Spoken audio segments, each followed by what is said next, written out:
Good morning, everybody. Kenny Kitsune here. It's just after 10 a.m. and today is a good day to print some balloons. So I'm going to show you how it's done, at least at my house. First, some disclaimers. The materials used and the procedures that are going to show work best for me. The results will, of course, vary for you depending upon your living conditions and the supplies that you're able to get a hold of. Any of the videos and materials will be linked below in the description. There are some materials which I forgot to mention in the first video, and for that I apologize. And finally, pardon the mess. This is my apartment, and I didn't have a chance to really clean up around here like I'm getting ready for my parents to visit, so meh. Now, going at my regular printing speed, it takes me about roughly 2 hours to set up, 2 hours to do the printing, and then an hour plus to clean up and tear down. So, of course, this video that I'm going to make is not going to be 5 hours long, so who wants to watch all of that? But of course, I'll be doing some editing. Now, the very first thing that I do, of course, after I get myself dressed and shaved and have some breakfast, is when I get dressed, I put on some clothes that I don't mind getting ruined. This is an old shirt that's about ready for the trash, but I kept it so, I can do this kind of stuff. Just like clothes that you would keep for working on your car, or truck or motorcycle or whatever, or the yard, stuff that you don't mind getting ruined, because with this ink gets spilled, it will get ruined. Now, the next step that I do is I set up the line. So I've got my drywall picture hooks set in the wall here, and I've got my cotton line strung, and my clothespin set up about where I'll be putting each of these balloons. And this is my line in the kitchen, and if you'll notice, of course, I have it set up in a V pattern. I can put 14 balloons in my kitchen here. And I have my third line set up here in the living room. I can put about 11 balloons in here from end to end here.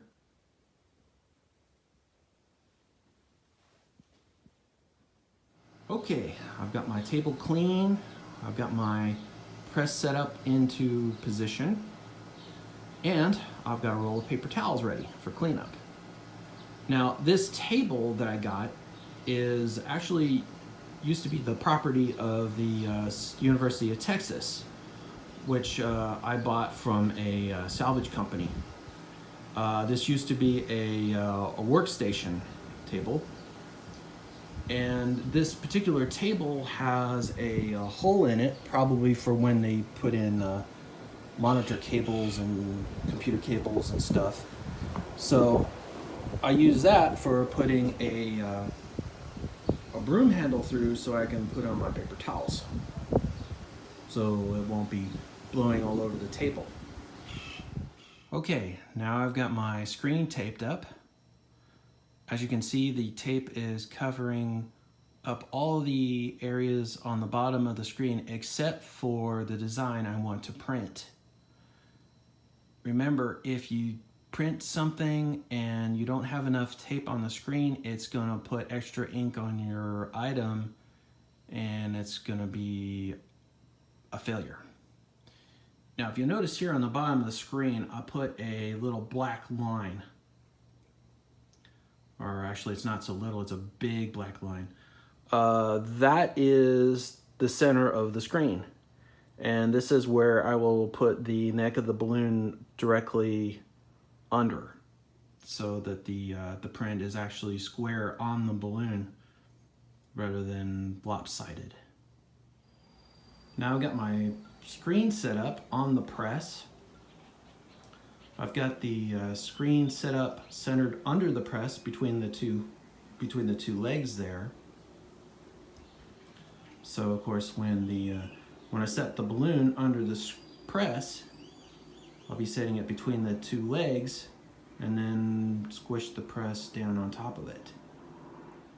And also next to the table, I've got a trash can here ready for disposal of used paper towels and disposable gloves. And now the moment we've been waiting for. Da da da da! The balloons!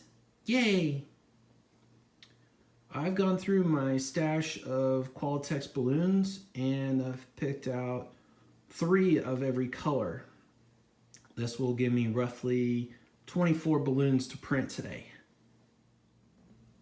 Okay, I've taken one balloon and I blew it up as much as I could without blowing up the neck, because really I'm not skilled at that. And I let some air out, and I just simply twisted the neck closed. Now, as you can see, I've got the balloon here set between the legs and the neck under the center line. Now, what I'm going to do is check and see, look under the screen here, and make sure that when I squish the screen under the balloon, that none of the design shows. If there's any design that's showing under the screen like this, that part of the ink is not going to get on the balloon. When I find the right amount of air pressure to put in the balloon, I'll tie the balloon in a half knot.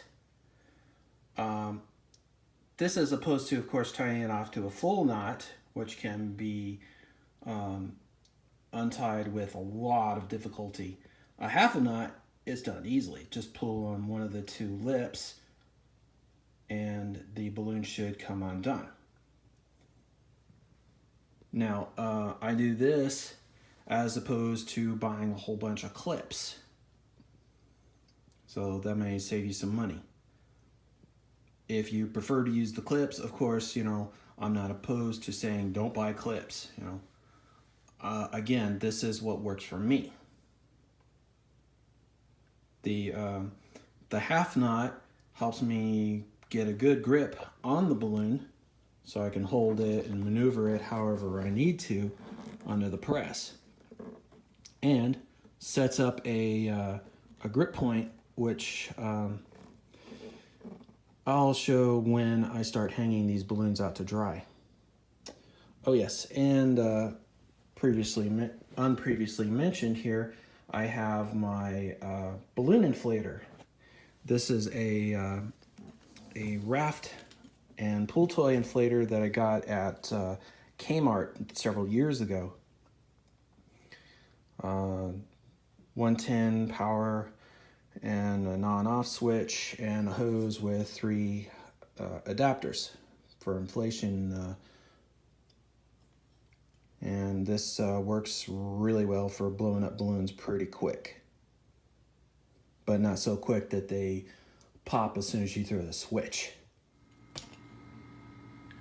Now, this is one of the first Tuftex balloons I've ever inflated and printed. I keep it for sentimental reasons, but also as an example to show what could possibly go wrong. Now, as you can see, this print is perfect. All the detail is there. There's no extra ink on the balloon at all. However, this side, oh no! This was caused by 3 different factors. 1, the balloon was overinflated. Just like the tires on your vehicle driving on pavement, You have to have a certain amount of inflation. If it's not properly inflated, the whole screen is not going to be on the balloon, so your print's going to be missing. 2, the placement. This was probably placed too low on the screen, so when the printing happened, the whole top half of them is missing. And 3, this was actually done with a larger image. This was 10 inches tall, 10 inches wide.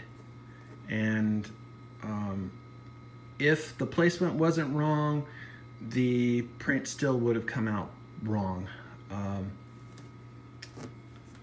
Now, of course, I had the screen remade to 9 by 9, 9 inches wide, 9 inches high. And I've had different balloons fail with the improper inflation, where a couple of fingertips would be missing, the tip of his tail and a couple of little wag lines are gone also, and sometimes even the toes in the case with the large screen. So using the smaller print, because I'm using the diagonal press, eliminated a lot of the errors that I was having.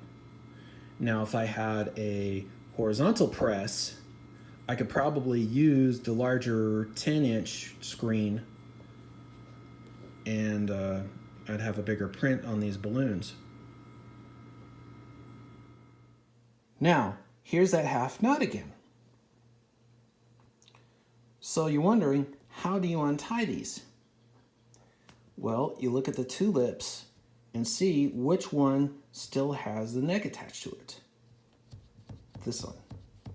So you take the side that does not have the neck attached, and you put it through the loop that you made to initiate the knot, to start the knot.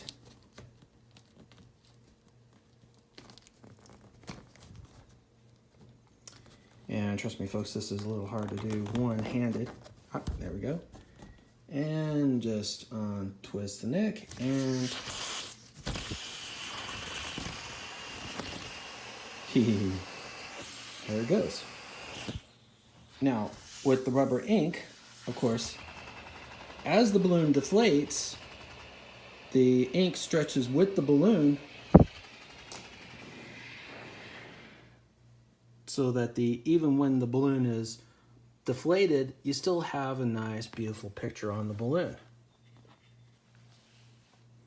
And then when you reinflate it, of course, the ink will stretch with the balloon to have the nice, beautiful print showing when it's inflated. Okay, now I'm ready for my ink. Of course, you're going to need a screwdriver and a hammer. The screwdriver you will need to pry open the lid, and the hammer to seal the lid after you're done printing. So now here's my ink ready to mix with my mineral spirits. And over here I've got the drill and the paint mixer. Now first I'm going to talk about the ink. When you buy your ink, either in the 1 gallon or 1 pint sizes, or whatever the European equivalent is, you're going to need to mix 1 part mineral spirits to however many parts of ink that is recommended by the ink manufacturer. The Union Processing Ink recommends 1 part mineral spirits to 4 parts ink. So when you buy the ink and the minerals, and you start mixing in the mineral spirits, you're going to wind up with more mixed ink. So of course, it would be a great idea to get an extra can. This is actually extra ink that I had left over from mixing over a gallon of ink in with a quarter of a gallon of mineral spirits.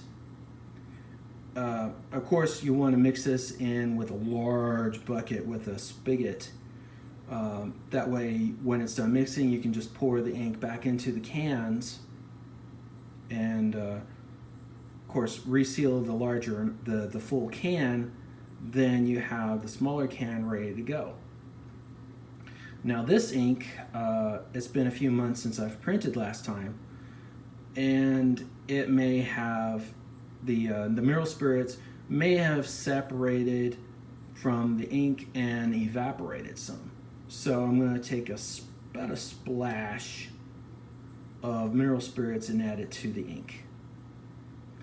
And then I'm going to mix it with the drill and the paint stirrer for the length of time that the manufacturer recommends that you do this. In this case, is about 15 minutes. This is, of course, to make sure that the pigment in the ink is completely stirred properly. If you don't, the pigment is going to be uneven, and worse, you could get unmixed mineral spirits onto your balloon, and that, of course, will lead to very disastrous results. And now the table is set and ready to go. And that's the end of part 2 of this series. Stand by for part 3.